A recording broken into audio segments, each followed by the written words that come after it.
Celeste Mercer laughed the moment she watched Sawyer Langley sign the paperwork for a towing yard at $2,500. Before her stood a rusted fence, knee-high weeds, and rows of broken-down cars baking in the afternoon sun. "You just bought yourself a graveyard," the CEO said. Sawyer said nothing.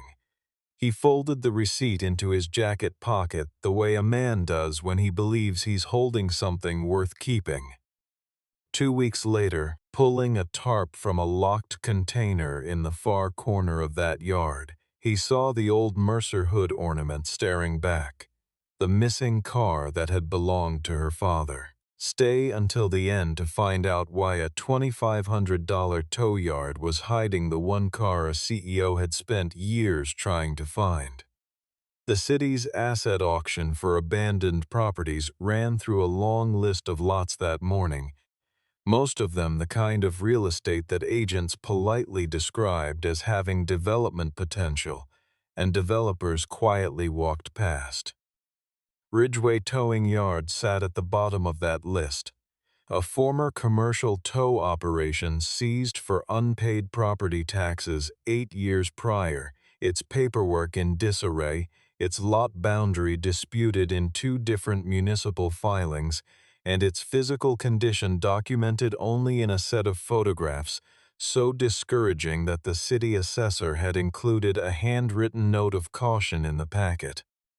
It sat on the outer edge of a neighborhood west of Detroit that the city had been trying to revitalize for longer than most of its residents could remember, hemmed in by a closed-down auto parts shop on one side and a drainage ditch on the other.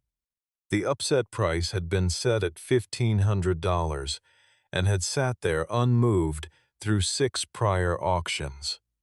Sawyer Langley had driven past Ridgway exactly 4 times in the 2 weeks leading up to the auction.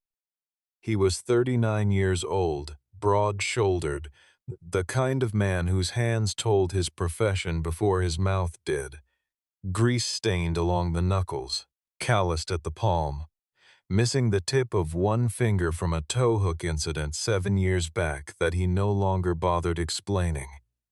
He worked out of a shared lot across town, pulling disabled vehicles for 3 different insurance carriers and repairing and reselling older cars on the side, the kind of work that kept him and his daughter Piper fed without much margin for error. He wasn't at the auction because he'd suddenly come into money or because someone had whispered a tip in his ear. He was there because every time he'd driven past that rusted fence, something in his chest had quietly insisted the place was worth more than it looked, the way certain cars appear to be nothing until you open the hood. He'd brought an envelope with $2,500 in it, which was most of what he'd saved across a year of careful spending. The plan, insofar as he had one, was to expand his towing operation, have a proper yard for storing vehicles under assessment, and keep a back corner for the older cars he picked up and restored. He had written down the figure the night before and sat with it for a long time at the kitchen table, because he knew that if he spent it and was wrong, he'd spend the next year digging out of a hole while trying to raise an 8-year-old girl who still needed new shoes every 4 months. Piper had found him at the table and asked what he was thinking about, and he had said he was thinking about whether something beat up could still be worth fixing. She had looked at him with the unblinking certainty that only children can produce and said that everything was worth fixing. He had folded the envelope and put it in his jacket. Celeste Mercer arrived at the auction in the company of Garrett Holloway, Mercer Motors' longtime legal counsel, and 2 members of the company's real estate team tasked with assembling land parcels in this particular corridor for a new regional logistics hub. Mercer Motors had been quietly acquiring neighboring lots for 18 months, and Ridgway was the last piece of an irregular puzzle. Not large enough to matter on its own, but positioned in a way that made it valuable to the overall footprint. Celeste was 36 and carried herself with the particular efficiency of someone who had grown up inside an institution and learned to treat every room as something to be navigated rather than merely entered. She wore no visible jewelry, kept her dark hair pulled back in a way that looked both deliberate and absent, and had a habit of clocking every person in a room within 30 seconds of arriving. She clocked Sawyer and registered nothing of note. When Sawyer placed his bid on Ridgway at $2,500, Celeste didn't intervene because there was no reason to. The lot itself wasn't in the original acquisition plan.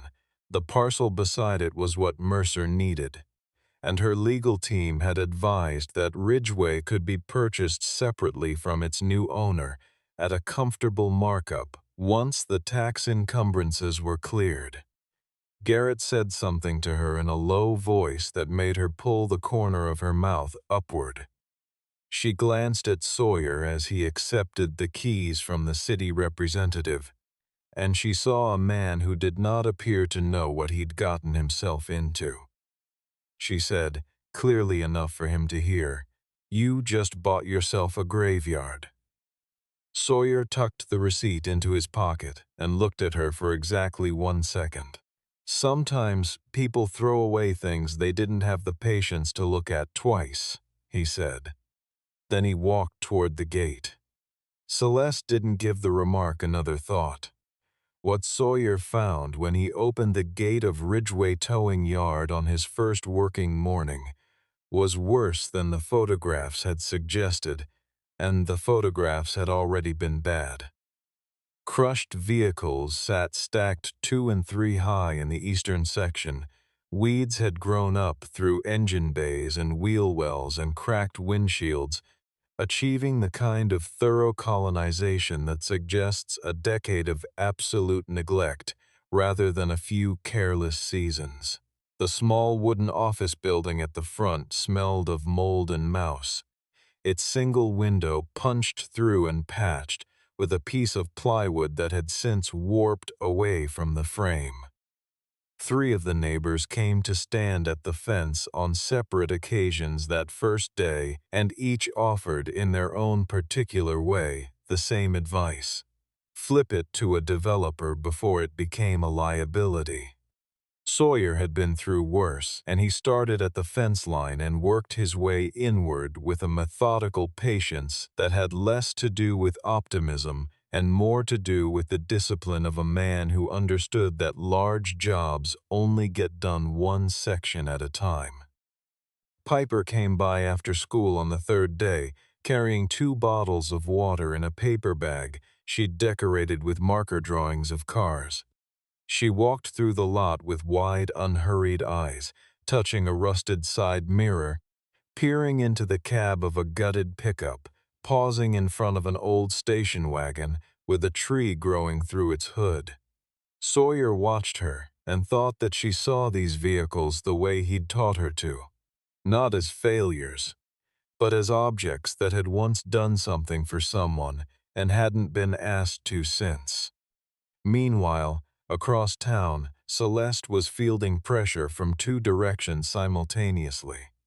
Her uncle Vaughn Mercer had been requesting a formal board meeting for 6 weeks, pushing specifically for a vote on a proposal to license the Mercer brand name and sell a 40% interest in the company's manufacturing operations to a private investment consortium he had assembled. Celeste had reviewed the proposal and rejected its framing twice, and both times Vaughn had returned it through Garrett with modifications that didn't address her core objections. Garrett's advice each time was to consider the liquidity the deal would provide given the company's debt position, which told Celeste more about whose interests Garrett was representing than anything Vaughn had said directly. Garrett also raised, as if in passing, the matter of the towing yard, suggesting that Mercer Motors should approach its new owner promptly, Before the man realized, the property sat inside the footprint of the planned logistics hub. Celeste authorized a standard offer letter, 10% above assessed value. Sawyer declined it by phone, politely, telling the assistant that he hadn't finished taking stock of what he owned and wasn't in the habit of selling things he hadn't fully seen yet.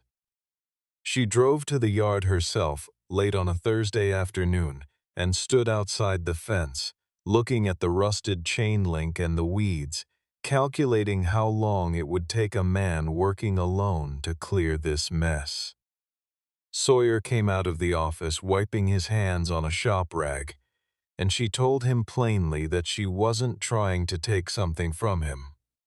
She was offering him a chance to turn a $2,500 investment into something meaningful before it became a liability. He looked at the yard, then back at her. People underestimate places like this because the outside matches what they expect to find, he said. That's how things stay hidden. Celeste thought he was being sentimental. She left. The following week, while clearing the far northern section of the lot, the area most hidden by stacked vehicles and overgrown sumac, Sawyer noticed something he hadn't seen on his first passes. A steel shipping container, standard 40-foot length, sat in the deepest corner of the yard, partially concealed by a gutted box truck positioned in front of it. There was no city identification sticker on the door, no lot number, no ownership tag of any kind, and when Sawyer checked the auction documents that evening and cross-referenced the city's property inventory against the lot map, he found that the container was not listed anywhere. It existed on the property but not in any official record. Sawyer spent one full day thinking about what to do before he decided to open it. He called a friend named Marcus, who ran a salvage and recovery business and had dealt with enough mystery containers over the years to know the difference between one that smelled dangerous and one that didn't. Marcus came the following morning, took one careful look at the container's seams and ventilation points, and told Sawyer there was nothing biological or chemical to worry about. The lock was old but had been maintained, oiled at some point within the last few years, which meant someone had been here after the yard was officially abandoned.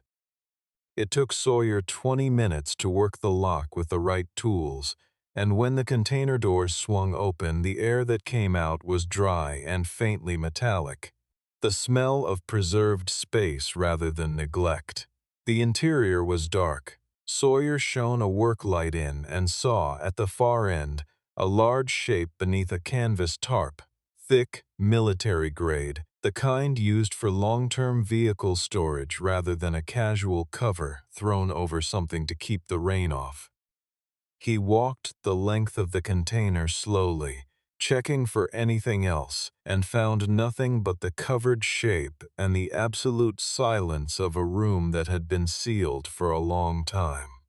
He pulled the tarp from the front of the vehicle first. The hood came visible, and with it the ornament, a small stylized compass rose in chrome, the kind of emblem that Mercer Motors had used exclusively on its luxury and heritage models through the 1960s and 1970s. Sawyer pulled the rest of the tarp away in two long sweeps. What he was looking at was a 1971 Mercer Vale, a model the company had produced in limited numbers as its flagship touring sedan, deep blue-black paint, chrome-edged trim, a body style that had always looked more like sculpture than vehicle. He walked around the car twice without touching it, reading it the way he'd trained himself to read old vehicles.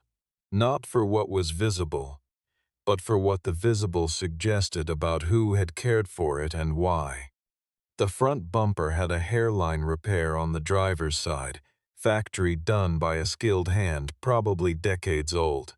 The rear passenger door had a small horizontal scratch near the handle, old and unrepaired, which was unusual on a car that had otherwise received meticulous attention. The hood ornament bore two initials engraved in a script font along the lower edge of the chrome compass, WM. Sawyer took photographs of the car, the engraving, the container interior, and the lock, then sent them to a contact named Dale Fowler, who worked out of an authentication firm in Ohio and had spent 30 years cross-referencing production records and ownership histories on American vehicles. Dale called back in 11 minutes, which was not how Dale usually operated, and his voice carried a quality between professional restraint and genuine agitation that Sawyer had never heard from him before. The car, Dale said, matched the production number and exterior specification of a Mercer Vale registered to Warren Mercer personally in 1971 and never officially transferred, sold, or accounted for in any subsequent estate or corporate record. It had been reported as likely destroyed or sold informally following Warren's death. According to every document that existed, this car should not be here. Sawyer sat on the floor of the container beside the Vale for a long time, the work light casting long shadows across the vehicle's flanks, thinking about the gap between what a thing was worth to someone who didn't know what they were looking at and what it might be worth to someone who did. Then he reached through the open driver's window and checked the glove compartment. Inside, beneath a folded service record, was a plain white envelope. Sealed, a single name written on the front in faded blue pen: Celeste. Sawyer called Celeste's personal line and told her he had found something she needed to see in person. She assumed he was attempting to establish leverage in the property negotiation and kept her voice flat, directing him to communicate through her legal team. He said, "I found a Mercer Vale with WM engraved on the ornament. It's been in a container in the back of this yard for a long time." There was a silence on her end that lasted long enough that Sawyer checked his phone to see if the call had dropped. Then she said she would be there in an hour. She arrived in 45 minutes, accompanied by Delaney Brooks, her personal attorney, and Garrett Holloway, who had apparently been with her when she received the call. Sawyer led them to the container without preamble. He had propped the doors open and positioned the work light so that the car was visible from the entrance. Celeste walked in, slowed at the halfway point, and stopped. She stood without speaking for a moment that stretched past comfortable. Then she crossed to the passenger side of the car and crouched slightly, pressing two fingers against the rear door handle. She was touching the scratch, the old unrepaired one that Sawyer had noticed. When she straightened, her eyes were wet at the corners in the way that people's eyes get when they are performing the very difficult act of not crying in front of others. She told them in a voice that was mostly steady that she had made that scratch when she was 7 years old, running past the car in her father's garage with a belt buckle swinging from her hand. Warren had seen it happen, and rather than being angry, he'd crouched beside her and said that marks made by the people you loved weren't damage, they were evidence. He had never had it repaired. She said she hadn't thought about that story in years because she'd believed this car was gone. Her family had told her the Vale had been sold in a liquidation after Warren's death. Vaughn had said the car held no legal significance, just old property to be cleared. Celeste had believed it because grief has a way of making the lies of people around you easier to accept than the energy required to question them. Garrett Holloway's reaction was different.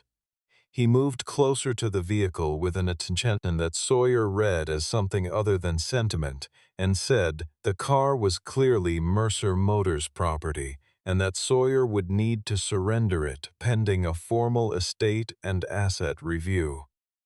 Sawyer said the car was located inside a sealed container on property he had purchased legally through a city auction, that the container appeared in no property documentation he had been given, and that he was not surrendering anything until its legal standing had been established by someone without a conflict of interest.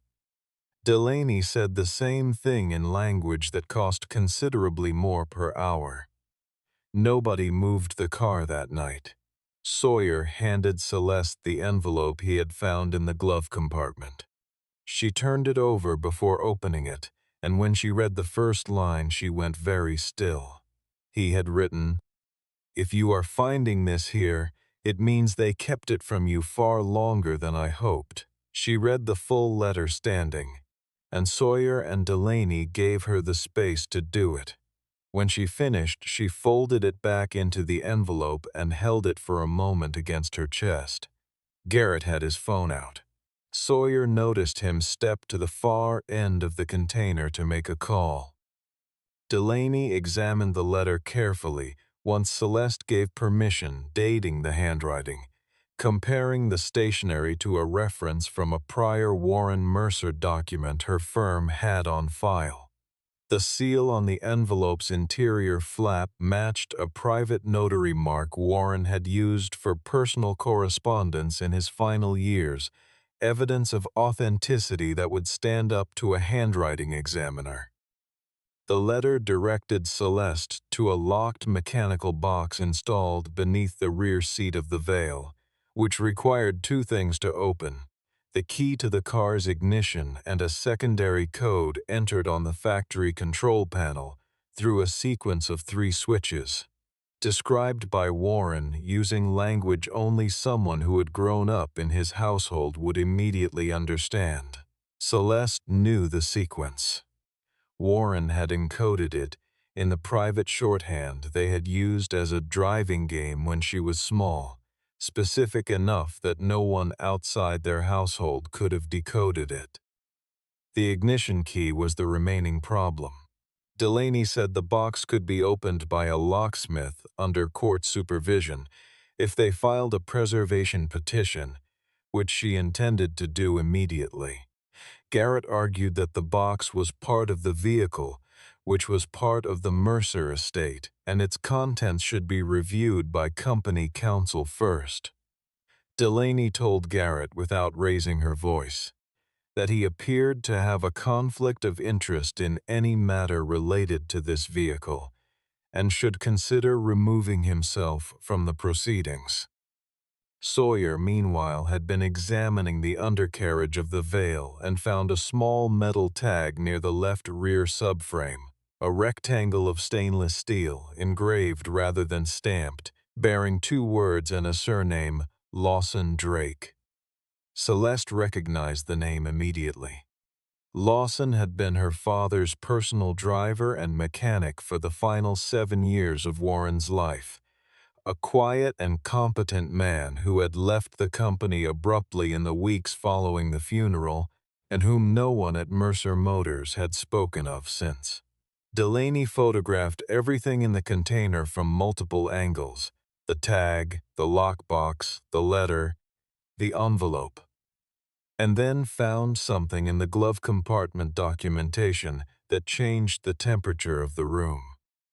It was a single-page internal Mercer Motors form dated 3 months after Warren's death, recording the Veil as a disposed asset with no supporting inventory, no auction record, and no evidence of any sale. In the confirmation field was a signature: Garrett Holloway's. Garrett left the yard that night without further remark. As he passed through the gate, Sawyer saw the glow of a phone screen against his jacket in the dark. Finding Lawson Drake took Delaney's firm 2 days. He lived in a small town on the western shore of a lake 3 hours north of Detroit, in a house set back from the road behind a stand of birch trees, the kind of retirement that looked deliberate in its distance. He was in his late 60s, kept a garden, and had a dog that announced their arrival from behind the front door before he opened it. He did not look surprised to see Celeste. He looked, Sawyer thought, like a man who had been expecting this particular knock for a long time and wasn't sure whether its arrival was a relief or the beginning of something harder. He let them in and made coffee and sat down with the posture of someone preparing to say something they have rehearsed in private for years. He told them that on the last night before Warren was admitted to the hospital, the admission that would become the final one, Warren had called him at home and asked him to do one thing. Lawson was to take the veil from the private garage, drive it to Ridgeway Towing Yard, and place it in the container that Warren had arranged and prepaid with the yard's then owner, a man named Carter Baines who had since passed, and lock it. Carter had agreed to keep the container off his books as a personal favor, a fact he had taken with him. Warren's reasoning was specific. He had become convinced that Vaughn and Garrett were laying the groundwork for a transaction that would strip Celeste of her founder's veto rights under an interpretation of the company charter that Warren considered fraudulent. The veil held documentation that disproved it, secured in the box beneath the rear seat. Warren could not trust the car to any institution connected to Mercer Motors, and he needed it held somewhere unreachable, somewhere that would cost nothing, matter to no one, and sit undisturbed until Celeste was ready to look, or until someone with no stake in Mercer found it first and had the integrity to give it back. Lawson had tried to tell Celeste about the car at the memorial. Garrett had intercepted him at the entrance of the reception, taken him aside, and told him that inventory records had been generated, suggesting the veil had been removed from company property without authorization.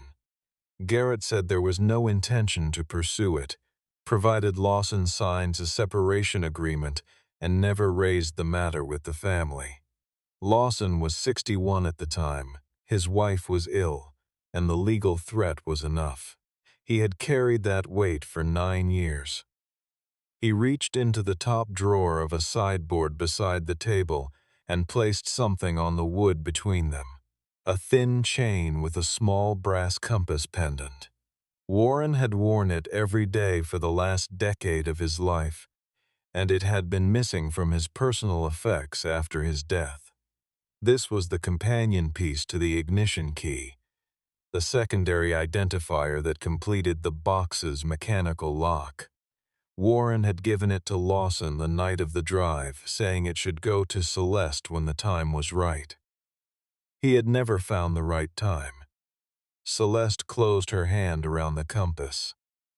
Lawson said quietly, "Your father didn't want that car found by the richest person looking for it. He wanted it found by someone who wouldn't sell the truth when they were offered a better price." Celeste looked at Sawyer. Neither of them spoke. Back at Ridgeway Towing Yard that same evening, Celeste used the compass pendant and the 3-switch sequence to open the mechanical box beneath the rear seat.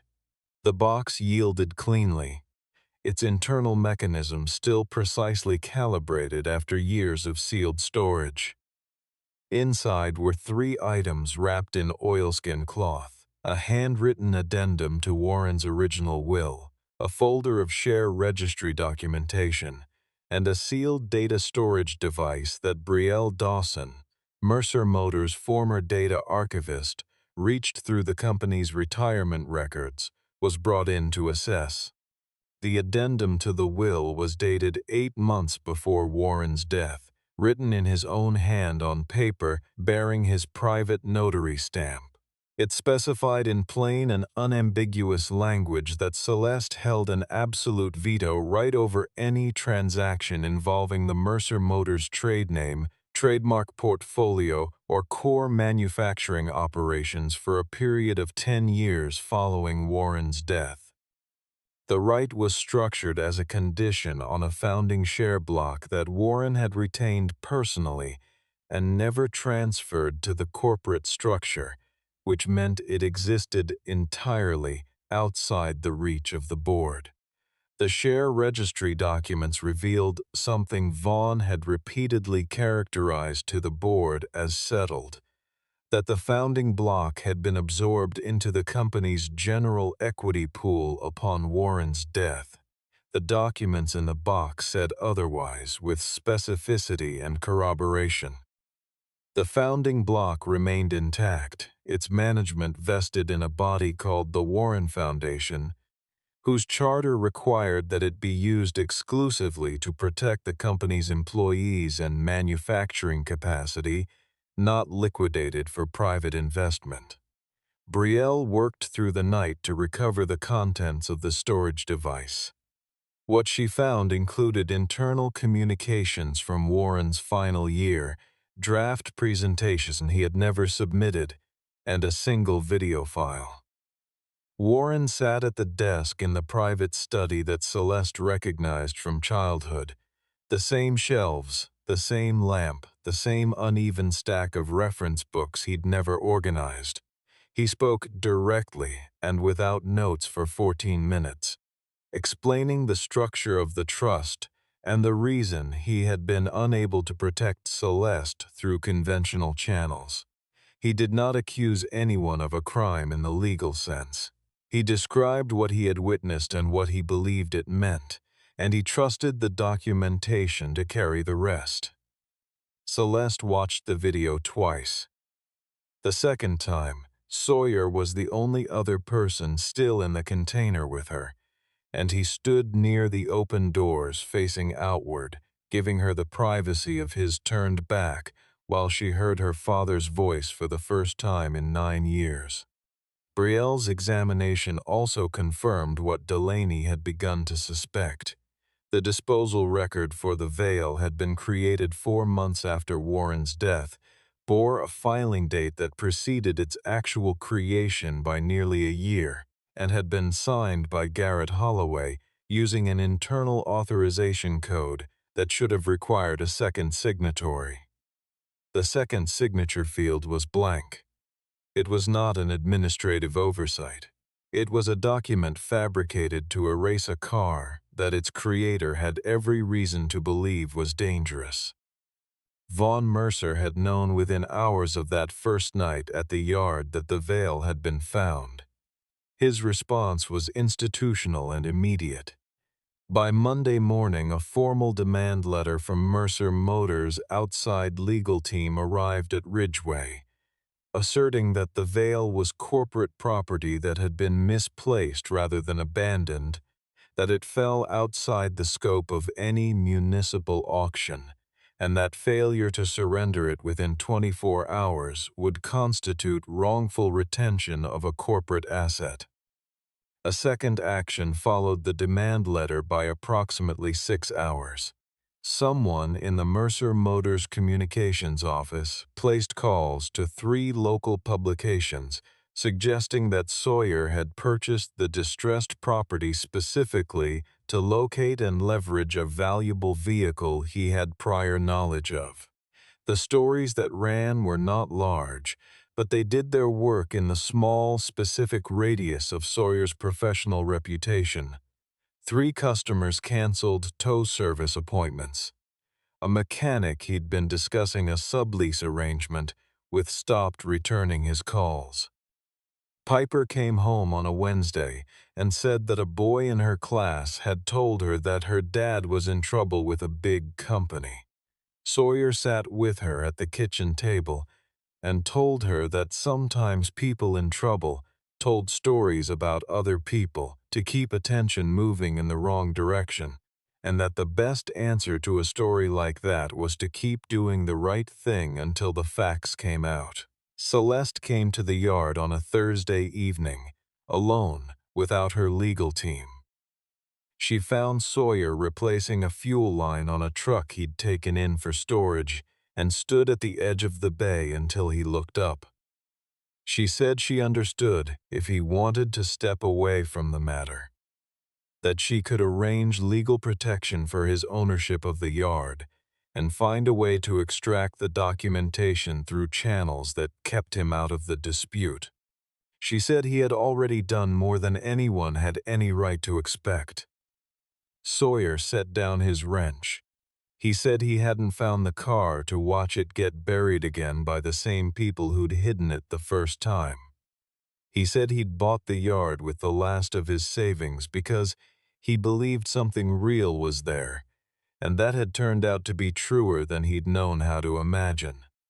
He was staying. Delaney filed for an emergency preservation order on the veil, the container, and the full contents of Ridgeway Towing Yard as a potential evidentiary site in a civil action against Garrett Holloway and unnamed additional defendants. The filing included the letter, the addendum, the share documentation, Brielle's technical report, and Lawson Drake's written statement, which he had signed 2 days after their visit. The court scheduled a hearing for the following week. The courthouse room assigned to the matter was not a large one, but by the time proceedings began, it held more people than it was designed for comfortably. Vaughn attended in person with a legal team of 4 and a communications consultant, whose presence at a civil hearing communicated something about the nature of his concern. Garrett was present as well, seated slightly apart from Vaughn in a way that suggested the two men had decided to present as separate interests rather than a unified front, a detail Delaney noted in her opening remarks. Vaughn's team led with the argument that the veil was a corporate asset lost through administrative error, and that Sawyer's acquisition of the property did not constitute rightful possession of the vehicle itself, any more than purchasing a storage unit grants ownership of whatever a prior tenant left. It was a reasonable legal argument in the abstract, and the team made it well. What it could not account for was the accumulated documentation that Delaney presented in sequence. The city auction record establishing Sawyer's legal acquisition of the property and all structures on it, the confirmation that the container was unregistered and therefore legally part of the acquired property, Warren's letter with its authentication marks, the addendum to the will, the share registry documents, the data recovery report, and Lawson Drake's sworn statement. Lawson testified in person. He was calm and specific, and he did not flinch when Vaughn's attorneys pressed him on the 9-year gap between the events he described and the moment he chose to come forward. He said he had not come forward sooner because he had been told clearly by a Mercer Motors attorney that doing so would result in civil action against him personally. He said he could identify that attorney by name. The room was quiet when he said it. Brielle presented the technical findings on the fabricated disposal record, the anachronistic filing date, the absent second signature, the metadata showing the document had been generated on a computer registered to Garrett Holloway's administrative assistant on a date well after the event it purported to document. The video was played. Warren's voice filled the room from a laptop speaker at the evidence table, clear, measured, the voice of a man who had chosen his words carefully because he did not know how long he had to choose them. When it ended, the room remained quiet for a moment in the way rooms sometimes do when something has been said that cannot be unsaid. Sawyer was called to the stand to establish the factual record of discovery. The judge asked him directly why he had not contacted the city or Mercer's legal team immediately upon finding the vehicle, rather than investigating its provenance independently. He said, "Because the first person who asked me to hand the car over was the same person whose signature appeared on the record making it disappear. That seemed like a sufficient reason to be careful about who I told what." The room held its quiet. The judge issued 3 orders. The veil would remain under court preservation at Ridgeway Towing Yard pending resolution of the civil matter. Sawyer Langley was confirmed as the lawful custodian of the property and its contents, and all transactions proposed by the Mercer Motors Board involving the sale or licensing of the company's core assets were stayed pending review of the Warren Mercer Founding Trust Addendum. It was not a final judgment, but it was a door, and for the first time in 9 years it was open. The court's stay on the transaction required the board of Mercer Motors to conduct a formal review, and that review required, because the documentation existed in a legally preserved state on site, that the board come to Ridgeway Towing Yard. The day it happened, the sight of 8 board members in business attire, picking their way through a tow yard still partially uncleared, was something Sawyer observed from the window of the office building, with a quiet that was not satisfaction exactly, but was closely related to it. Celeste stood beside him near the container while the board members filed in and out of the space, reviewing the physical documentation under the supervision of a court-appointed representative. She did not lead them through it or explain what they were seeing. She let the container and its contents do that work. A story that required a narrator was a story that still had gaps. This one did not. Garrett was present, as required by board notification procedures, and when one of the board members asked why the disposal record for the veil had been generated after the vehicle was placed at Ridgeway, he said that documentation of Warren's private assets had been handled by an administrative team that was no longer with the company, and that any inconsistencies reflected a period of institutional transition. One of the board members said quietly that the institutional records were precisely what they had come here to discuss. Garrett said nothing further.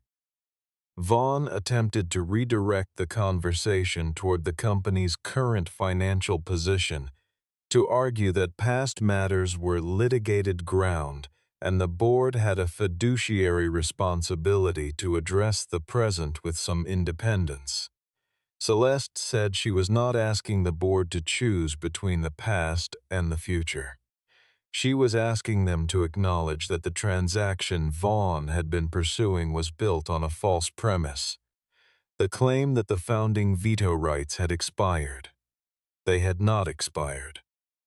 They were sitting in a mechanical box, documented in a dying man's handwriting, preserved in a tow yard that the very people who had hidden the evidence had publicly dismissed as worthless.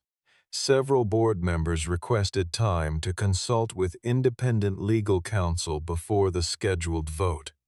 3 of the 8 members, in informal conversations over the days that followed, made clear to Delaney that they did not intend to support the transaction once the trust documents were formally authenticated.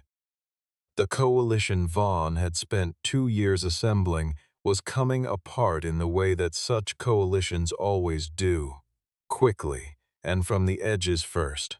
The formal authentication of Warren's addendum took 3 weeks, conducted by 2 independent handwriting experts, a forensic notary specialist, and a trust attorney appointed by the probate court.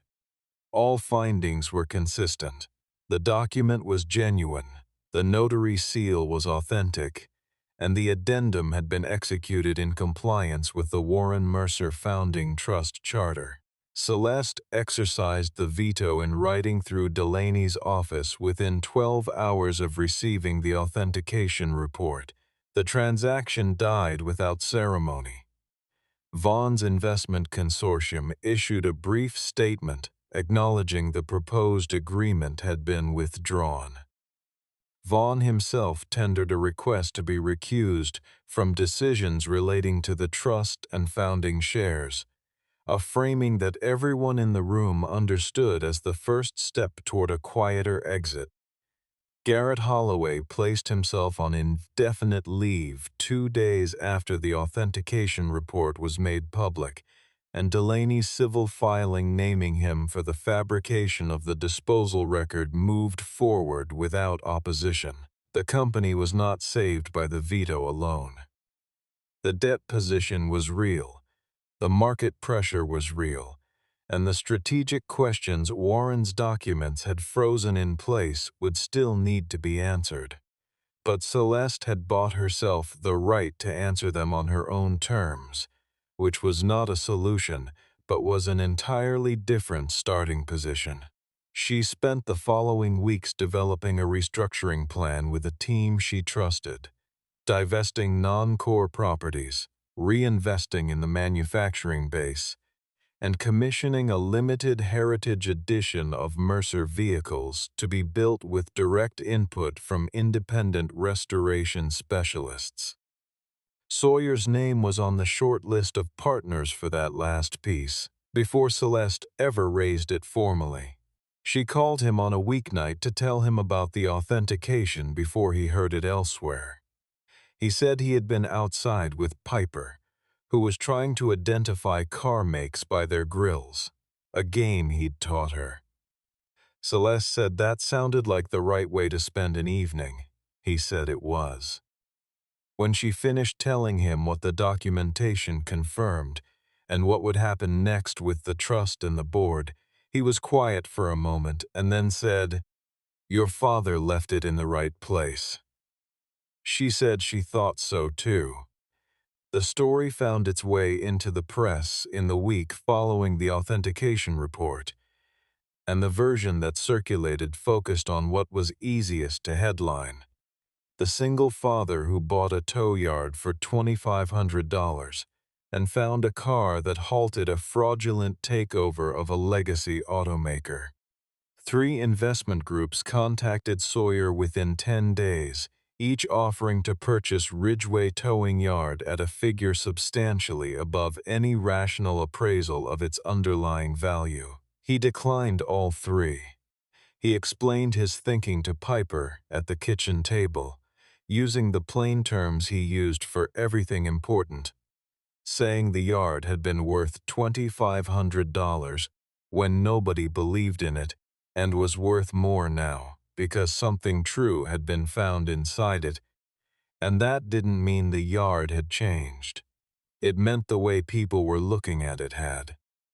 He said selling it now would be like concluding that the lesson was about money when the lesson had actually been about patience. Piper asked if that meant they were still not rich. He said they were fine, and she seemed satisfied with the distinction. Celeste came to the yard on a Saturday afternoon in a car she was driving herself, without an appointment, without an assistant. She walked around the perimeter the way she had the first time, but she moved differently now. Slower, without the evaluating cast to her expression that had characterized her earlier visits. She found Sawyer working on a 1968 coupe he'd picked up from an estate sale, a car with no story attached to it yet. She sat on a stool in the bay and watched him work for a while before saying anything. Then she said she owed him an apology for what she had said at the auction, and she wanted to say it here, in the place where it had been proved wrong. Sawyer told her she wasn't the first one to laugh, but she was the first one to come back. He said that counted for something. She said she had been wrong in a more specific way than just being wrong about the yard. She had looked at him and decided from what she saw that he had nothing to teach her. He didn't argue with that. She asked him, eventually, why he had not negotiated a finder's arrangement and walked away once the documentation was legally authenticated and no longer dependent on the physical car to make its case. He looked up from the engine bay. "It didn't save me because it was valuable," he said. "It saved you because it was in the right place." She was quiet for a moment. Then she said she understood. By the time autumn came to that stretch of Detroit, Ridgeway Towing Yard looked like what it had always had the potential to be.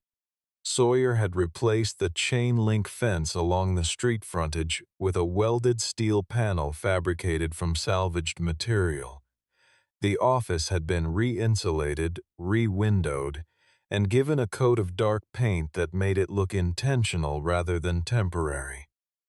The lot was organized in the disciplined way of a working yard, with a dedicated bay for active tow jobs, a restoration area near the back, and, in the corner where the container had stood, a single covered parking space where the Mercer Vale sat under a clean tarp, awaiting its formal transfer to the Warren Foundation's Heritage Preservation Program. Mercer Motors completed the restructuring without a sale of its core assets. The founding share block was legally re-registered under the Warren Foundation Charter, its protective covenants now a matter of public record rather than a handwritten document hidden inside a car, inside a container on a property that nobody had thought worth examining. Von Mercer withdrew from an active board role under the terms of a negotiated settlement described publicly as a retirement. Garrett Holloway's civil matter was ongoing. 3 of the 4 legacy manufacturing plants that Von's transaction would have subjected to closure review remained open. Hundreds of workers whose employment had been uncertain for 2 years received a company communication confirming their positions. At the formal launch event for the Warren Foundation, held at the Mercer Motors main facility, Celeste addressed employees and partners from a small stage in the building's atrium. She spoke for 12 minutes, and in the middle of those 12 minutes, she said something that had not appeared in any of the prepared remarks her team had drafted. She said that the most important thing to happen at Mercer Motors in the past year had not happened at Mercer Motors. It had happened in a tow yard that had been sold at city auction for $2,500, that she had personally mocked at the moment of its sale, and that had turned out to be holding something she had needed for a very long time. The lesson she had taken from it was not about luck or coincidence, but about the specific failure of judgment that comes from believing that value lives where prestige lives, and that anything outside that address is not worth careful attention. Sawyer stood near the back of the atrium with Piper, who had worn a dress she'd selected herself, and was standing with the upright concentration of a child trying hard to behave well. When the Mercer Vale was rolled out through the atrium's side doors on a low platform, engine idling, paint cleaned and polished, for the first time in many years, the room turned and fell quiet. The chrome compass on the hood caught the light and held it. Celeste caught Sawyer's eye across the room, and neither of them spoke, because there was nothing left that needed to be said. He had bought a graveyard, just as she had told him, and it had turned out to be the only place in the world where the most important thing her father left behind had managed to survive.